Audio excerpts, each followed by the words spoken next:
Albert Einstein once said, everybody's a genius, but if you judge a fish by its ability to climb a tree, it will live its whole life believing that it is stupid. Ladies and gentlemen of the jury, today on trial we have modern day schooling. Glad you could come. Not only does he make fish climb trees, but also makes them climb down and do a 10-mile run. Tell me, school, are you proud of the things you've done? Turning millions of people into robots, do you find that fun? Do you realize how many kids relate to that fish swimming upstream in class, never finding their gifts, thinking they are stupid, believing they are useless? Well, the time has come, no more excuses. I call school to the stand and accuse him of killing creativity, individuality, and being intellectually abusive. He's an ancient institution that has outlived his usage.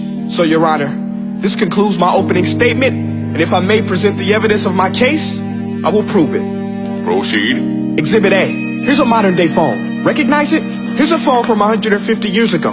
Big difference, right? Stay with me. Here's a car from today, and here's a car from 150 years ago.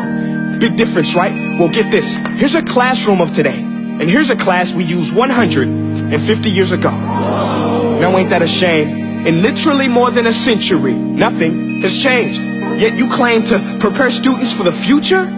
But with evidence like that, I must ask, do you prepare students for the future or the past? I did a background check on you and let the record show that you were made to train people to work in factories, which explains why you put students in straight rows, nice and neat, tell them sit still, raise your hand if you want to speak, give them a short break to eat, and for 8 hours a day, tell them what to think. Oh, and make them compete to get an A letter which determines product quality, hence grade A of meat. I get it. Back then, times were different. We all have a past. I myself am no Gandhi. But today, we don't need to make robot zombies. The world has progressed. And now we need people who think creatively, innovatively, critically, independently, with the ability to connect. See, every scientist will tell you that no two brains are the same. And every parent with 2 or more children will confirm that claim. So please explain why you treat students like cookie cutter frames or snapback hats, giving them this one-size-fits-all crap. Watch your language. Sorry, Your Honor, but if a doctor prescribed the exact same medicine to all of his patients, the results will be tragic. So many people will get sick, yet when it comes to school, this is exactly what happens. This educational malpractice, where one teacher stands in front of 20 kids, each one having different strengths, different needs, different gifts, different dreams, and you teach the same thing the same way? That's horrific. Ladies and gentlemen, the defendant should not be acquitted. This may be one of the worst criminal offenses ever to be committed. And let's mention the way you treat your employees. Objection. Overruled. I want to hear this. It's a shame. I mean, teachers have the most important job on the planet, yet they're underpaid? No wonder so many students are short-changed. Let's be honest. Teachers should earn just as much as doctors, because a doctor can do heart surgery and save the life of a kid. But a great teacher can reach the heart of that kid and allow him to truly live.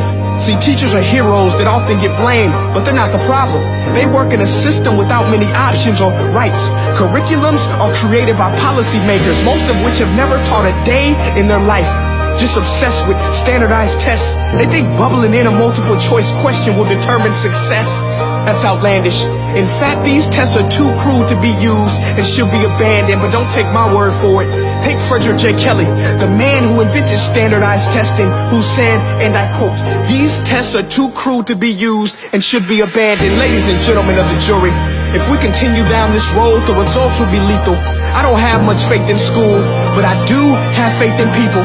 And if we can customize healthcare, cars, and Facebook pages, then it is our duty to do the same for education, to upgrade it, change it, do away with school spirit, because that's useless. Unless we're working to bring the spirit out of each and every student, that should be our task. No more Common Core. Instead, let's reach the core of every heart in every class. Sure, math is important, but no more than art or dance. Let's give every gift an equal chance. I know this sounds like a dream, but countries like Finland are doing impressive things. They have shorter school days. Teachers make a decent wage. Homework is non-existent, and they focus on collaboration instead of competition. But here's the kicker, boys and girls. Their educational system outperforms every other country in the world. Other places like Singapore are succeeding rapidly. Schools like Montessori, programs like Khan Academy. There is no single solution, but let's get moving. Because while students may be 20% of our population, they are 100% of our future. So let's attend to their dreams, and there's no telling what we can achieve. This is a world in which I believe, a world where fish are no longer forced to climb trees. I'll rest my case.